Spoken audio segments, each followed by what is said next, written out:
have a different perspective to this. I converted to Orthodox Judaism, and of all the three main monotheistic religions, I find Judaism the least accepting.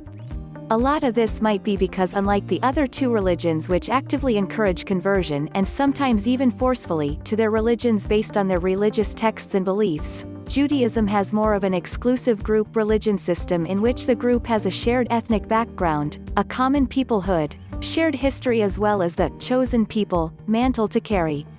I also don't think that Orthodox Judaism treats converts any less like Jews than their more liberal counterparts.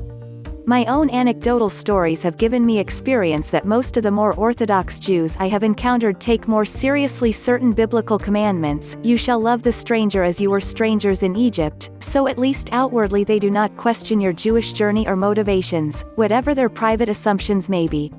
However, the more liberal Jews I have come across always have no problem asking me how I am Jewish, what my conversion story was like, etc.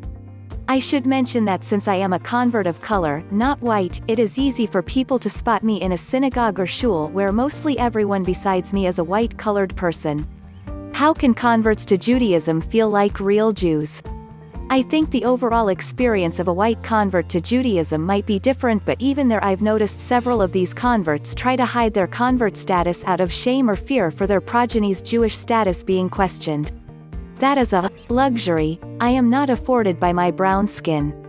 In theory, yes, a convert might be a real Jew, but talk to many people, i.e. the ground reality that people live on a day-to-day basis, and they will tell you that Judaism is an ethnic group. You cannot convert to a race, similarly you cannot convert to Judaism.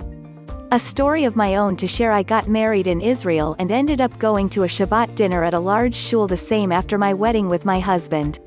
At this shul of largely Ashkenazi white Jews, I happened to sit next to a man who was Yemenite and whose skin color was very similar to my own. Happy to have met a Jew of a different color than most American Jews, I started talking to him and he immediately questions where I am from, are you Yemenite, etc.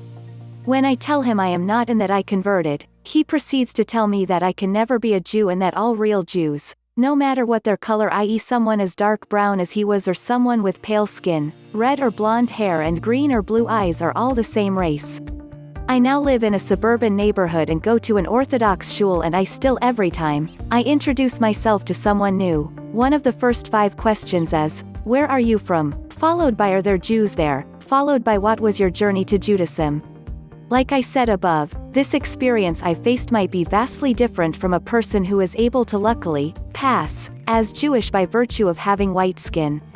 A lady I know who is of Indian Jewish background once told me that she got questioned herself a lot as a child as to explain how she was a real Jew and not a convert. Judaism is not welcoming to the convert. The religious texts Talmud are plentiful in their criticism of converts. R. Chelbo Talmud says, converts are as harmful to the Jewish people as a leprous scab on the skin. Maimonides explained this by saying converts tend to lapse back into their old ways, thus causing laxity of observance among other Jews. The Zohar emphasizes the superior position of the born Jew compared to the proselyte. So while there are plentiful positive views on converts in the Torah and Talmud, there are significant negative ones as well. That is, similar to all religious texts, you can easily find contradicting principles to the same underlying issue. I don't say this to discourage anyone trying to convert to Judaism, especially a person of color. You'll have rabbis do that for you, but this is a reality of Judaism. You will either need tremendous, almost blinding belief in the Jewish religious text and way of life, or be lucky in a very accepting Jewish community to overcome these problems. I've come to a point where I question deeply why I converted to Judaism. I've explored the religion I was born into as well as other religions before I made the conversion, but somehow felt back in the day that I really should convert to Judaism, something I did not feel when exploring the other religions. I suspect I will always feel like an outsider in a Jewish community. My only hope is that my children don't have that problem and feel more Jewish by virtue of their father being Jewish and white. There are no real Jews, in the same sense as real blondes, for example. The reason being that Jews are a nation founded around an ideology. Unlike people of all other nations that have a shared genetic lineage and a geographic region they have occupied, Jews were actually representatives of all the different tribes, clans, and many nations that lived in Babylon over 3,500 years ago. They were brought together under the precept of, love your friend as yourself, as taught by Abraham. The inner meaning of Jew, Yehudi, comes from the word, yichud, unity. So any person who feels a desire for the unification of people under the rule of the general force of love is a Jew. A Jew is someone who yearns to reveal the Creator, the force of absolute love, by uniting with it through equivalence of form. By being a force of love, one can feel the absolute force of love.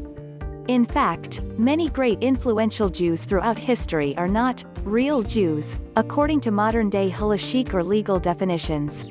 King David comes from a lineage of non-Jews, as is Rabbi Akiva, to name just two. In fact, whenever Jews forget about their role to be as one and set that example for humanity, the nations, the people in power, will remind Jews of their identity through what we call today anti-Semitism. So if you're dealing with the legal rights of a person defined as a Jew relative to their status in the State of Israel, ask a lawyer. If you're dealing with the religious terminology that recognizes a person today as someone who can get a bar mitzvah, marry in a Jewish wedding, or get a Jewish burial, as a rabbi. But if you're feeling disappointed of this world and desire to find something higher in this life, you're considered a convert. And if you are ready to peel the outer layer of paperwork, titles, and customs, you'll find that a real Jew, the spiritual Jew, is someone with an inclination of the heart toward correcting his egoism until he acquires the quality of love. You'll find many such people are studying today the wisdom of Kabbalah because it speaks only of these internal qualities of a person regardless of their birthplace, biological parents, religious beliefs, or legal status.